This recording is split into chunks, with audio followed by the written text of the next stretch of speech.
Hi everyone, welcome to our channel. ఏదైనా quick and ఈజీగా అయిపోయే ఒక స్నాక్ రెసిపీ కోసం చూస్తున్నారా? అయితే బెల్లంతో చేసే ఈ కొబ్బరి ఉండలను ట్రై చేయండి. హెల్త్కి ఎంత మంచిదో, చేయటం కూడా అంతే క్విక్గా అయిపోతుంది. చాలా సాఫ్ట్గా ఉండే ఈ కొబ్బరి ఉండలు ఎలా చేసుకోవాలో చూసే ముందు ఛానల్ని సబ్స్క్రైబ్ చేసుకోవడం మర్చిపోకండి. కొబ్బరి ఉండలు చేయడం కోసం ఒక 300 గ్రామ్స్ దాకా బెల్లాన్ని తురిమి తీసుకోండి. అలానే ఇలా సన్నగా కట్ చేసుకున్న 250 గ్రామ్స్ దాకా కొబ్బరి ముక్కల్ని తీసుకోండి. కొబ్బరి ముక్కల్ని ఈ సైజులో కట్ చేసుకుంటే మిక్సీ అనేది ఈజీగా పడుతుంది. ఇప్పుడు ఈ కొబ్బరి ముక్కలన్నిటిని మిక్సీ జార్లోకి షిఫ్ట్ చేసుకొని బాగా మెత్తగా కాకుండా కొంచెం కోర్స్గా గ్రైండ్ చేయండి. ఇట్లా చూపిస్తున్న విధంగా గ్రైండ్ చేసి దీన్ని పక్కన పెట్టుకోండి.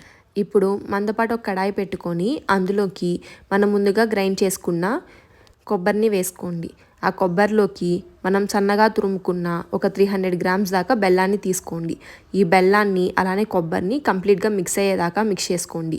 బెల్లం కరిగేదాకా మధ్యలో కలుపుకుంటూ మిక్స్ చేసుకోవాలి.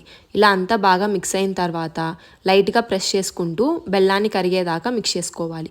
చూసారా, ఇలా బెల్లం కరగటం అయిపోయిన తర్వాత ఆ బెల్లంలో నుంచి నీరు అనేది ఊరటం స్టార్ట్ అవుతుందండి. అలా ఊరి ఈ బెల్లము అలానే కొబ్బరి మిక్చర్ అనేది దగ్గర పడుతుంది. ఇలా ఊరిన వాటర్ అంతా ఎవాపరేట్ అయిపోయి కొబ్బరి అలానే బెల్లం మిక్చర్ దగ్గర పడేదాకా మిక్స్ చేసుకోవాలి. మనకి కుక్ అయిందని ఎలా తెలుస్తుందంటే ఒకసారి ఇలా మిక్స్ చేస్తున్నప్పుడు ఎడ్జెస్ నుంచి ఊడేసి ఇలా దగ్గర పడాలి. ఇలా దగ్గర పడినప్పుడు అందులోకి ఒక చిటికెడు యాలకుల పొడి వేసుకుంటున్నానండి. ఇది ఫ్లేవర్ కోసం చాలా బాగుంటుంది. ఇది స్కిప్ చేయకండి. ఒకసారి వేసుకొని మళ్ళీ ఒకసారి బాగా మిక్స్ చేసేసుకొని స్టవ్ ఆఫ్ చేసి కంటిన్యూస్గా మిక్స్ చేసుకోండి. ఇలా మిక్స్ చేయటం వల్ల మిక్చర్ అనేది కొంచెం త్వరగా ఆరిపోతుంది. ఇలా ఆరిపోయి దగ్గర పడినప్పుడు మనం ఉండకి వస్తుందో లేదో చెక్ చేసుకోవాలి.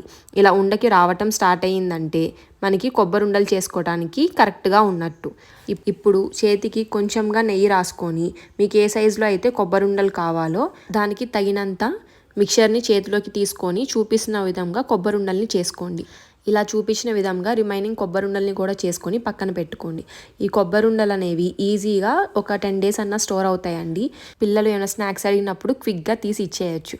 ఒకసారి మీరు కూడా ట్రై చేసి ఎలా వచ్చాయో కమెంట్ సెక్షన్లో కమెంట్ చేయడం మర్చిపోకండి. Thanks for watching the video.